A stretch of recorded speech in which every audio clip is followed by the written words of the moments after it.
All right, guys, welcome back.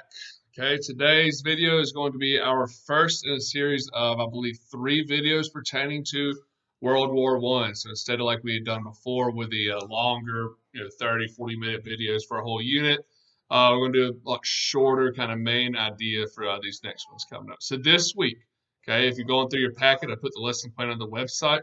All we are covering is World War One. So there's, like I said, you've got these 3 videos to fill out that page of your packet. There's also an article that is going to accompany that. It's already on the website talking about the Treaty of Versailles. Um, and when I get to the end of today's video, I'm going to talk a little bit more about the Treaty of Versailles stuff. Okay, but that's a very big part of World War One. So World War One, the probably second or third most important topic that we will talk about this entire year, up there with World War Two, Napoleon. All right, I think these topics kind of dwarf that of the Renaissance and Reformation, which were also probably the next largest, most important things that we cover. Okay, so World War One. Now, a lot of people are big fans of World War Two. We've got survivors of that war still alive. More movies are made about it. Okay, a little bit better detailed history, a little more recent, better footage. To me, though, I've always been a bigger fan of World War One, just because of the interesting political dynamics at play. Okay, in World War II, it was pretty clear. Hey, the Nazis are bad guys. There's really not a good reason to side with them. Okay, World War One, things are a lot foggier. There really is no good guy in the war. Okay, you could argue there's a couple of bad guys, but no true fighting for justice, so to speak, when things first start. Okay, in fact, it's ironic. Theodore Roosevelt, when he was president, okay, was very good friends with the Kaiser of Germany. He comes very close to winning the election in 1912 that would have put him in office when World War One had begun. Maybe had he been president when the war began, maybe he would have joined in with Germany to begin with, instead of staying isolated. Now, that's one of those what ifs, and I usually hate what ifs, but it is interesting to look at kind of how that war started out differently. Okay, so there's a couple of things that kind of lead up to World War One. They're referred to as the 4 main factors of the war. Okay, MAI. All right, so these are a lot of these things are things that we've covered. We've had units about them. Other things are things that are pretty common. So the first one I'm talking about is militarism. Okay, the development of armed forces and their use as a tool of diplomacy. Okay, so because of the Industrial Revolution. All right, and we see this kind of start to become a factor in the Franco-Prussian War, as well as the Russo-Japanese War and Sino-Japanese Wars. Okay, because of the Industrial Revolution, countries are now building bigger and more powerful armies. Okay, they've got factories that now can produce guns and other equipment, supplies, ammunition, all that at a much quicker rate than before. You're not just relying on how many barrels of gunpowder you had. You've now got larger and larger supplies. Okay, so a country is more prepared for a war, at least as far as the resources it has. All right, now once you see your neighbors start building up its grand empire or its grand army the same way that you had, you feel a little uncomfortable. Okay, you want to be the one who had the advantage, so maybe you start to now build yours up a little bit larger and larger to gain an advantage on them. Or when they see you do that, it's going to lead them to do the same thing. Okay, so it turns into, instead of just building up what you need to defend yourself, okay, you're trying to become the strongest around. And because of these factors, Industrial Revolution, every country believed they had the means to attain that. Okay, now one country that's going to be very successful in accomplishing that is Germany. All right, so there's a neat little chart in your notes that shows the size of armies in the world. And in 1870, okay, around the time that German unification and Italian unification is beginning, France, Great Britain, and Russia are by far the strongest powers. Okay, they've got everything on lockdown. There's really not a good competition. Germany's the next one there, and there's a huge gap between them. Then a decade later, you see, all right, Great Britain and France kind of slowing down their improvement. Same for Russia, but Germany has doubled in size. And then by the next 10 years, Germany is right up there next to them. All right, they're almost surpassing Russia. By the year 1900, it's changed. Okay, Great Britain's got a very large advantage. All right, they made this huge investment in their industrialization. Germany is still right there with France. Okay, and then 1910, all right, France is falling. All right, France still improved, but not at the rate of some of the other nations. They had now fallen to fourth. And by 1914, the year that World War I begins, okay, it is very clear that Germany has by far the most powerful military in all of Europe. Okay? At least when you factor in millions of pounds of weaponry. Okay, so this is like how many millions of pounds of guns and other supplies and ammunitions that the armies had and other weapons, and so to speak. Okay, so Germany's got the largest stockpile. Okay, France and Great Britain are behind them. France had really slowed down. The British kept climbing, but they could not keep up with Germany once Germany had begun industrializing. You're also getting people starting to make plans for these wars that no one wanted to have. They realized that, hey, something could happen. It's been a while since we had a major conflict. All right, things are getting tense between each other. If country A does this to country B, how does this affect me? And they start making plans for a war that nobody wanted. Okay, the most famous of these plans was known as the Schlieffen Plan. Okay, so this was Germany's plan for if a war had broken out. Germany realizes, and we'll get to in the A part of Maine, that they've got a couple of countries that would join up against them if a war in Europe ever broke out, regardless of who started it or whatever. But they know France really wants payback for the Franco-Prussian War. Germany still disliked France. If something happened, they'd be going after each other. But France is allies with somebody on the other side of Germany, and that's Russia. So they realize that if war breaks out, they're going to be fighting on two different fronts. And you can't fight in two different directions very well. Okay, you're going to end up dividing up your resources, and you're not as strong as you initially would be. So the Schlieffen Plan was a plan that if a war broke out, okay, that Germany would immediately focus all of its attention, its soldiers, on fighting France to the west. The reason why is because of how large a country Russia is, and because it tended to move a lot slower. Its troops would not be ready to mobilize for a full-scale conflict, all right, right away. So Germany could quickly try to knock France out of the war because they knew they did have a better army. And then once France was done, Russia would probably be ready, and they could turn their attention to the east. Okay, so they're already making plans to go fight, even though they're hoping that it doesn't come down to it. So that is the M of Maine, militarism. All right, the A is the alliance system. Okay, countries begin pledging support to other members of their alliance in case of an attack. Now, there's a chart on there that kind of breaks down how these alliances. So there are different kind of ones. So one is you have an alliance. If anything happens, I got your back. We're tight, whatever. Then you got treaties where, hey, we've signed this. We're legally tied to come to your assistance if certain steps are taken. There's no guarantee as to what the steps were. All right, it could have varied by each treaty. All right, but they were legally bound. And then there was A, okay? Not that we're going to come fight you, but we can help you out. We can send you some of our soldiers. We can give you weapons, all right? Things like that to their weaker, all right, friends. That's what they would have done.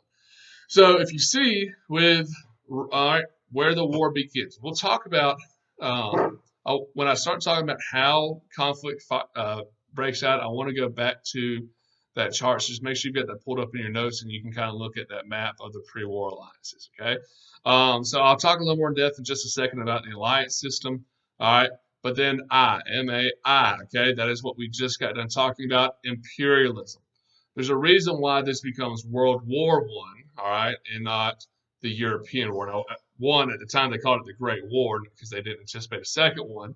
All right, but it's a world war because this conflict spans across most every continent in the world. All right, and a lot of that happens because of the colonies that have been established, all right, around the globe in Africa and parts of Asia. All right, those become battlegrounds during the war for these other countries trying to take over other people's colonies for its resources. Once they see, oh, hey, I'm fighting France, maybe I can use this as an excuse to go and take France's colonies from it. Now, that had happened before. Spanish-American War, that's why we get involved in the Philippines. It's because we knew we wanted that and used the war as an excuse to take it. All right, but this conquest to build the largest empire is going to spread the conflict of World War I outside of the borders of Europe.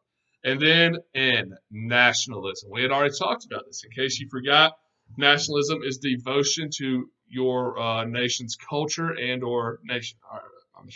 To one's culture and one's nation. Okay, so an extreme devotion to it. Okay, think of it like being at the Iron Bowl. If you got tickets to the Iron Bowl, all right, let's say you're an Alabama fan like me, you're going to be cheering against Auburn with all your might, okay? Everything Auburn does is bad, okay? Every call that goes for Auburn is a bad call, not justified, all right? Think of that kind of unrational kind of maniac mindset that you see at those games. That's nationalism when it comes to your country, okay? So these other countries in Europe, the people there that developed as nationalists, okay? Germany was one. Italy, that's how they became unified, okay? They're not the only ones. Those are just two prime examples, okay? They now start thinking, I need to do whatever is best for not my country, not what is best for preventing a war and getting everyone involved. What is best in my country? Part of that was the national pride of, hey, maybe I do need to join in this fight and show how strong and powerful my country is. Okay, so we have something to be proud about. All right. Nationalism also plays a role in this because of all the different ethnic groups. Okay, Germany is, even though everyone over there is white. Okay, that's their race, but their ethnicity, okay, is the different cultural ties. All right, and those are scattered all throughout, especially in the area known as the Balkans. Okay, the Balkans is a cluster of different ethnic groups. Well, each ethnic group wanted to be its own nation, especially whenever they were part of someone else's. Kind of like the Hungarians who had been in Austria, they wanted their independence. Instead, they got into a monarchy. All right, but you see these different ethnic groups, they want to conquer that area and become the most powerful one in that region. And that leads to a lot of the conflict of World War I. So let's get to the thing that actually starts the war. Now, World War I, it's pretty clear and obvious how and why the war starts. We know the factors that led up to it, okay? And all these factors caused this war to explode. But it all starts with two countries, Austria-Hungary and Serbia. Now, Serbia is located in the Balkans, okay? We talked about that area with the Crimean War. The Balkans is that little peninsula to the east of Italy, north of where the Ottoman Empire was. The Ottoman Empire used to have that territory, now they lost it. Okay, kind of southwest of Russia. Well, Austria-Hungary is just north of the Balkans. All right, and them and Serbia had been causing trouble for each other. All right, for a while now. And Austria-Hungary wanted to conquer Serbia as well as the rest of the Balkans. Serbia, though, all right, the ethnic Serbs there, all right, felt the strong nationalist desire. They wanted all to unite all these Slavic people, all right, into one powerful nation that included part of Austria-Hungary's territory. Right, there's an area down in southern Austria-Hungary known as can't believe I forgot the name of it. Known as Sarajevo is the city, Bosnia and Herzegovina. Okay, so they want to control that area called Bosnia and Herzegovina, all right, for themselves. Okay, because the people there were ethnically Slavic, just like the people of Serbia, even though they belonged to Austria-Hungary. All right, so there's this big rivalry between them. All right, well, this whole area of the Balkans we talked about, okay, earns itself the nickname the powder keg of Europe. Okay. It gets that because there was so much potential conflict there, so much hostility around, that everyone knew if something happened in the Balkans, it could easily light up and cause it to explosion to bring the whole continent into war. All right, so if you ever seen the old cartoons with the line of gunpowder, and someone lights it, goes to the barrel and blows it up, that's a powder keg. Okay. Well, that powder keg finally is struck with the assassination of the Archduke Franz Ferdinand. Okay, so Archduke is the Austrian version of saying prince. Okay, so Franz Ferdinand is the future emperor of Austria-Hungary. Well, on June 28, 1914, okay, a young Serb named Gavrilo Princip assassinates the Archduke. So the story, all right, Franz Ferdinand. Okay, he goes down to visit that area of Bosnia and Herzegovina.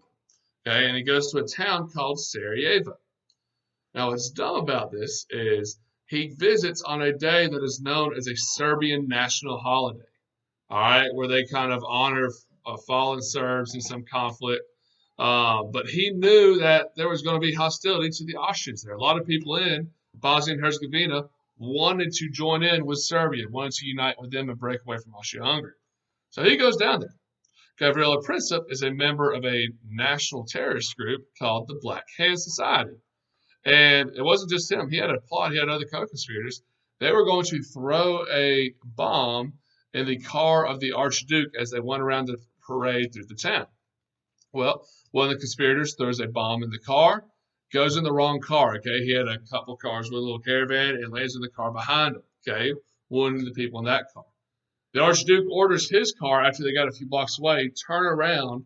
He wanted to go visit his men in the hospital. Okay, so they go off parade route. Okay, well, this part of the street wasn't blocked off, so as they turn down it, they get stuck in a crowd, all right, of people who were leading the parade. Okay, we all been at Mardi Gras. We know how crowded these areas get. There's be like going down, all right, Royale Street and trying to turn off the parade down Dauphin. There's going to be nothing but people standing there. It's a mess. Well, where they're stuck at, fate would have it, they were right next to Gavrilo Princip, one of these terrorists. Gavrilo Princip sees it, and he walks up to the car. It's an open car. All right, they're sitting on top of the out exposed. Walks up to it and shoots the Archduke and his wife, killing both of them. Well, Austria-Hungary is not going to put up with this, so they immediately accuse Serbia. Now, if we think critically here, was it Serbia that killed him? Or was it a terrorist group from Serbia? We know it's a terrorist group.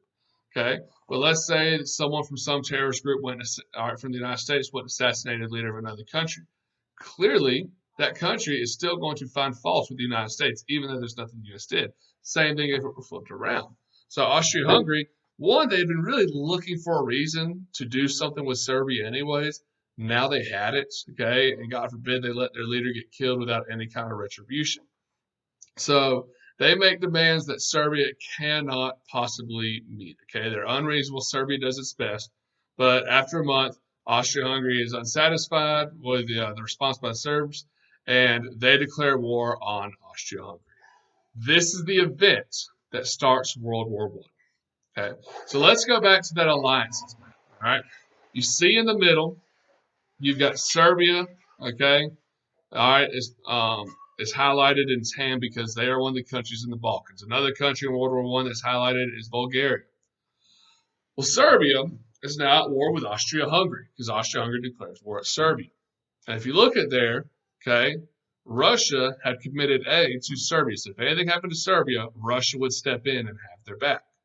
Okay, so that brings Russia into World War I. Well, Austria-Hungary had an alliance with two other countries, Germany and the Ottoman Empire. So by Russia joining, all right, and backing up Serbia, okay, this would be like if some real tiny kid at school kind of goes and punches someone who's fairly well known.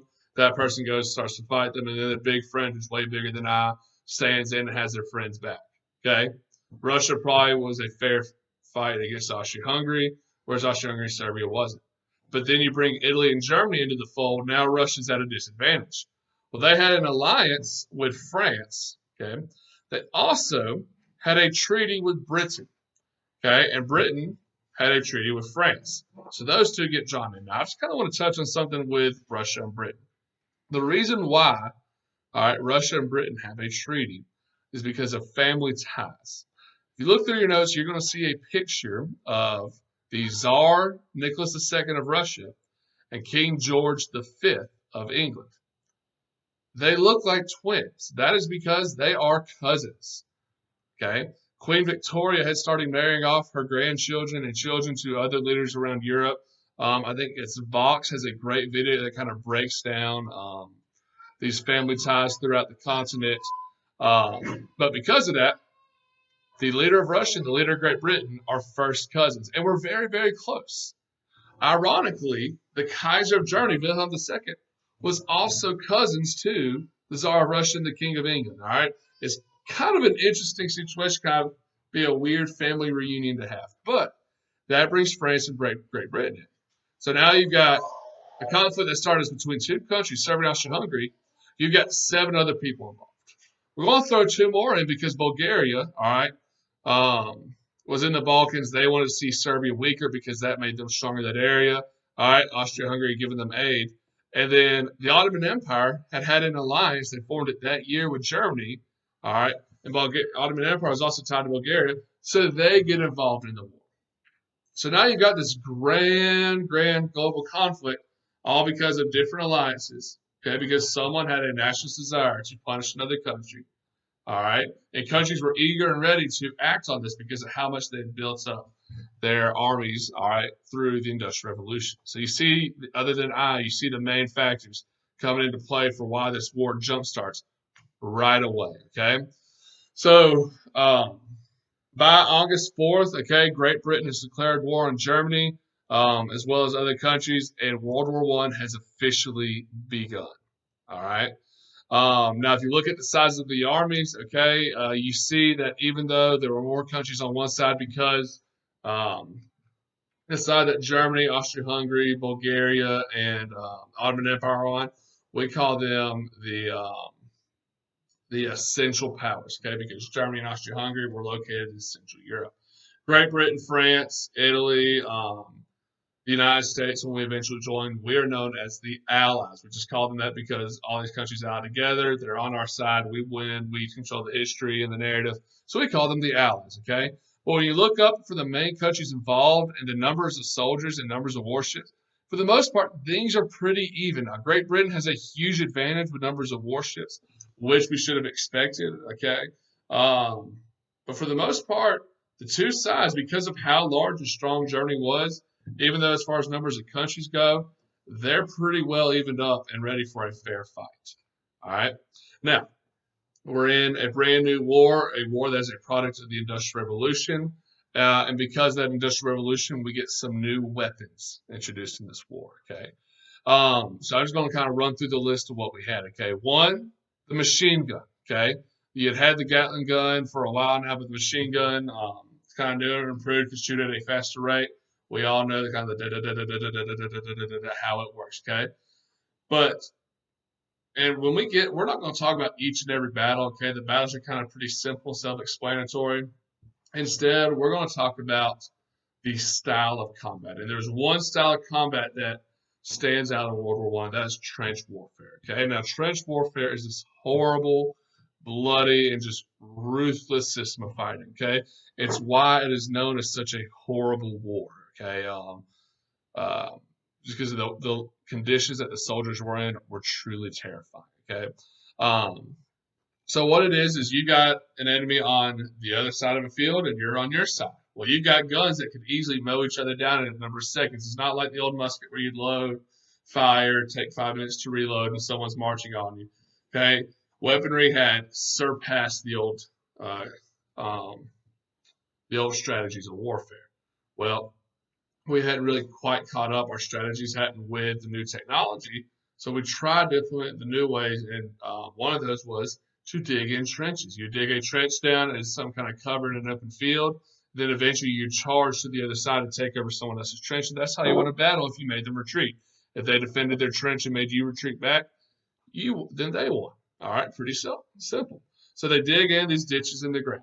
All right, and over time, these trenches, okay, become more and more permanent. All right, you start seeing some trenches built, even with electricity running through for lights. Okay, and with different tunnels and different levels. And with the trenches, you got headquarters built underground for the officers, and some of them.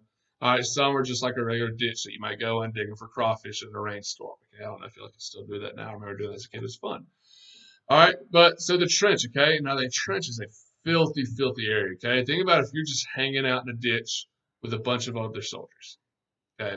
And you're out there for weeks, maybe even months at a time, okay, exposed to the conditions, okay? Well, one, if it's hot, you're hot. If it's cold, you're freezing cold. And in Europe, it gets really daggum cold.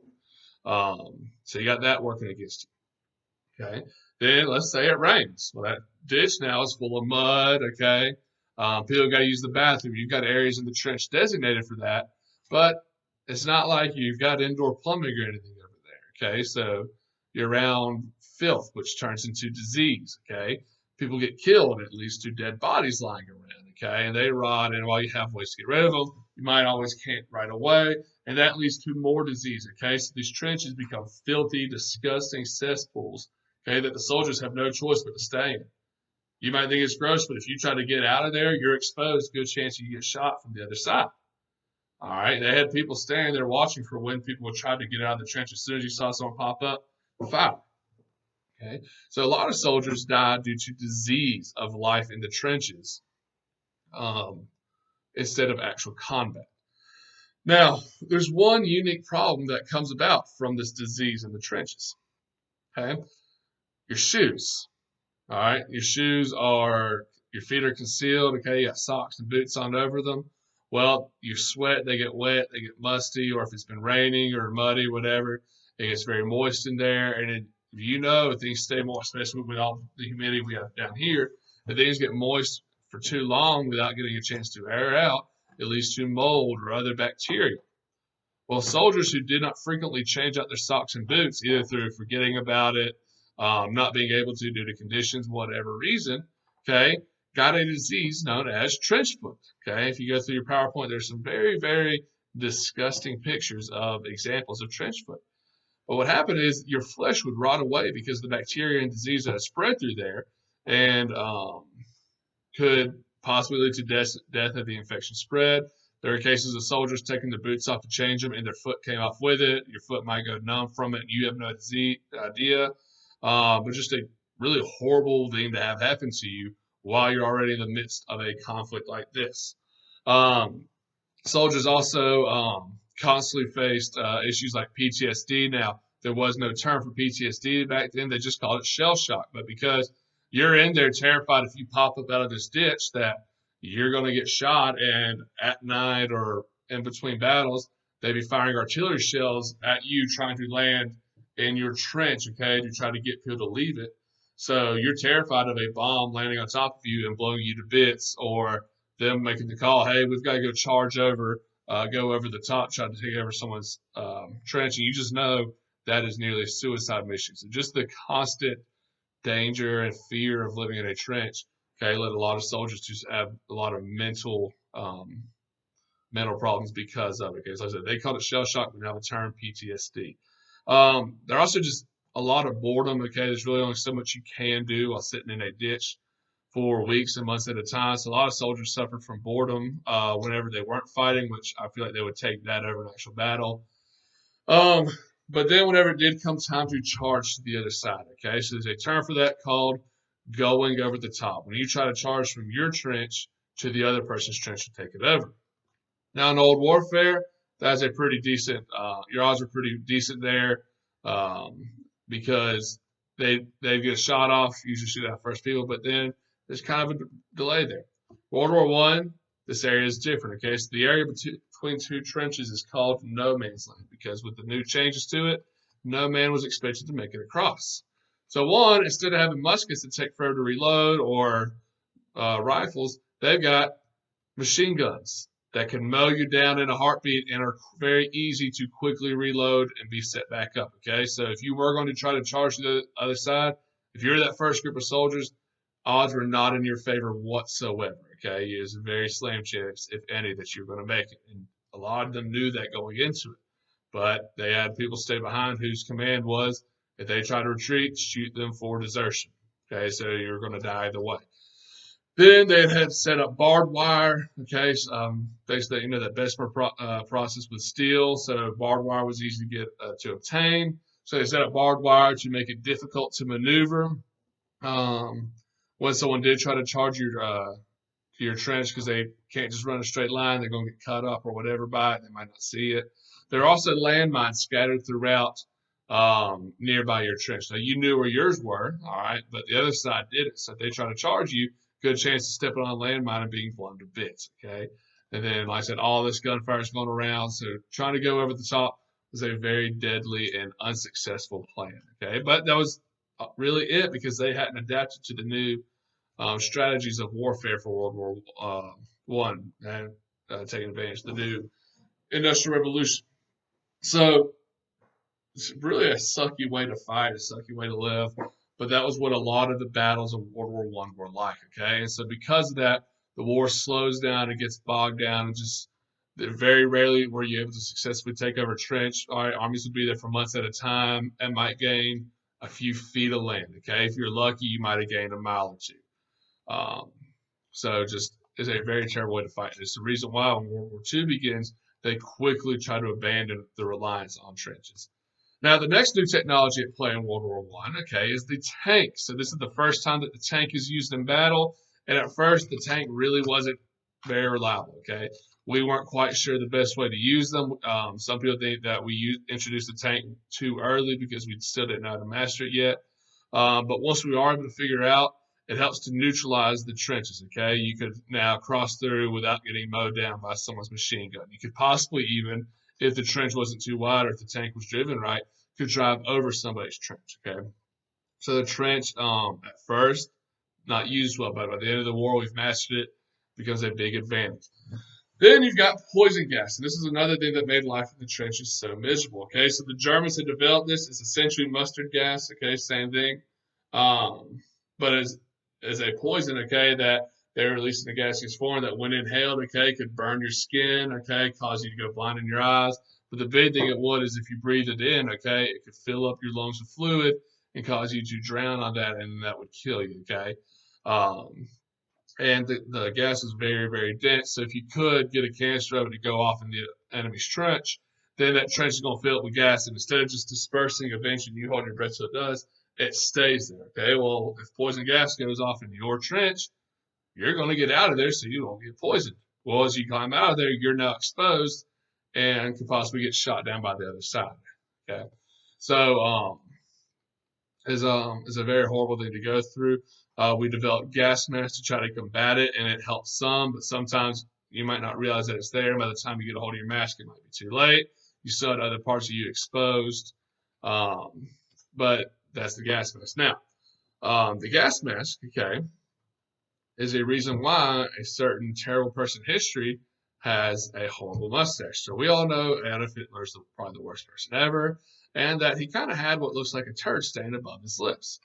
Well, the reason why is that Hitler fights in World War I. Even though he's Austrian, he fights on behalf of the Germans. Well, he used to have one of those thick German mustaches that's pretty stereotypical, but because of that, he couldn't get his gas mask on all the way. Okay, he left a little crease there. It would have been ineffective. So he shaves off the sides of his mustache. Okay, like I said, leaves that little turd stain that Hitler's known for, and that's why he has that unique style. Okay. I wish he had, not shaved it off, took his chances, and hopefully he got killed by it. But it is what it is. Okay, can't change history. So that's the fourth one. And then the last new main technology we're going to talk about is the introduction of the airplane. All right, now the airplane really is not a factor until later in the war. Kind of like the tank, the airplane had been invented in 1902, and 12 years later, okay, it's being used in combat. Okay, so it takes a while to figure out how to use it. Now, at first, all right, these dogfights were fought using pistols. Okay, you're flying your plane, and you couldn't take a machine gun and put it up there because your propeller in front of you is what got you to fly, and you would shoot off your propeller blades by doing that, which would cause you to crash. So a lot of these early battles were fought with pistols. Okay, you're flying there in the sky, and you take your pistol and just try to shoot at someone else's plane. If it weren't so deadly and serious, it would have been kind of comical. And now eventually we do figure out how to use those the machine guns on there. They find a way to slow down the firing mechanism on there to time it up, whereas the propeller blade goes by, a bullet goes through, and so on. So you don't shoot yourself down. And then they put the propellers on the sides, on the wings, to help with that. Okay, so we eventually figured out better ways to use the airplane. Okay, now another important use of them was to drop bombs on enemy trenches. Okay, so you'd be flying over and just drop a bomb on top of the trench, okay, and have it landed in there to try to get the people to leave or to make their trench vulnerable to be taken over. Now, the most famous of all American pilots in the war, okay, Eddie Rickenbacker, he's a former race car driver who joins the war effort. So he becomes an American hero from this. You've also, probably the most famous of all the pilots, all right, the Red Baron, okay, and in fact, that Christmas song, Christmas Bells, okay, Snoopy was battling against the Red Baron, okay, the pizza brand is named after him, okay. He is famous for his bright red airplane, but the Red Baron eventually does get killed, but at the time was kind of known as the dude when it came to dogfights. So that's how fighting on land and in air was conducted in World War I. Now at sea, all right, you get the use of U-boats. All right. So a U-boat is just German for under the sea boat. They're submarines. All right. So the Germans are the main ones utilizing them. They started developing these in large numbers. And a big benefit of the U-boat was that they were effective against cargo ships. So the United States, even though we declared neutrality when World War I began, but we were still trading with European countries. Okay, we're not at war, so we don't want to shut down our economy. So we want to keep on buying and selling things with the Europeans. Okay. And at first we were selling with both sides, Germans, British, French, all that. Well, eventually we start, secretly siding with the British over the Germans and start sending them weapons and supplies. Okay. So to slow down the supply train to Europe, the Germans were using these U-boats to sink down these cargo ships to limit the supplies to their allied powers, especially those coming from British, to either reinforce British soldiers there or to help out the French. Now, the problem with the U-boat is there had been kind of guidelines for how warfare was traditionally followed at sea, and the U-boat could not follow this naval warfare, the traditional way of fighting it, because as you sink down someone, you're supposed to take aboard their survivors on your boat as a prisoner. Well, U-boat doesn't have room for that. You sink down another ship, those people that are stranded to die at sea. Um, Also, a big problem with a lot of these cargo ships were also passenger ships or used for commercial purposes. Well, as they start sinking those, innocent lives are getting killed, and Germany gets really bad for this. Okay, so it ends up backfiring on them. But before all that happens, okay, we were still trading. Germany is going to declare all the waters around Great Britain a submarine war zone. We don't like that because we're still wanting to trade with the British and the French, and that's going to hurt our economic productivity. Okay, and then in response, Great Britain set up a blockade around the German coast to cut off supplies to Germany. So they're now using their naval presences to try to limit each other's ability to get reinforcements and all that. And we'll see that play a role later on when it comes to famines around Europe. So as far as combat in World War One goes, okay, that's it. A lot of the battles kind of follow the same routine. We'll talk about some of those independently. The next thing I have on here is just kind of showing you the alliances. So just we talked about the first four that get involved. Russia is in the war. Okay, in 1917 they drop out around the same time as the United States joins in. But also with the Allies, you've got Canada, Italy, India because they were a British colony. Japan, newly industrialized, want to show off their strength. Belgium because of an alliance with Great Britain. Australia and New Zealand were also British colonies, and that's why they get involved in the war. And then China joins in. Now, China really isn't that effective, but they do join in World War One. Okay, so it's all these countries up against four other nations, but because of how powerful and strong Germany had gotten, thanks to their recent unification and how heavily they industrialized, that is why they're able to kind of hold their own against all the rest of Europe. So for today's notes, that's it. Our next video, we talk about some of the kind of major battles and some things that happened in the Middle East. But I want to kind of talk to you something about an idea. So I'm going to send this out through Remind to everybody, but one of the most important things for World War One is the Treaty of Versailles. And if we were in class, we would have had a project pertaining to the Treaty of Versailles that we would have done, where each of you would have been assigned countries, and we would have acted it out. We would have negotiated the treaty ourselves. Okay, so if you were France, then you would have tried to negotiate to get France the best deal possible. Try to convince Germany to give you certain things, or Austria-Hungary, yada yada. Well, I'm not going to be able to make you do that treaty. However, what I would love to do is those of you who are interested, okay, I'd like to kind of do a Zoom virtual Treaty of Versailles. So I'm going to give you all till Wednesday, okay, to kind of let me know who all wants to do this, and then we'll set up a time for it. But just kind of let me know, hey, Coach, I want to do that Treaty of Versailles. You might be paired up with 2 or 3 other classmates that you need to call or email or Insta, whatever it is y'all do, to get in touch with each other and come up with a plan. And then I'll give you all a Zoom code on a certain day, and we'll all join in and do kind of this conference call, Treaty of Versailles. It's not for a grade. It's just kind of a fun activity. Might be a chance to kind of catch back up with each other. So like I said, just let me know, those of you that want to do it, and we'll get that going. And I'm going to send that out through our minds. So also that article about the Treaty of Versailles will help you understand a little more in depth about what the actual treaty did, what the goals of each country was, and whatnot. But that was it for World War One, at least for the beginning of the war and the new fighting styles. Hopefully this was helpful.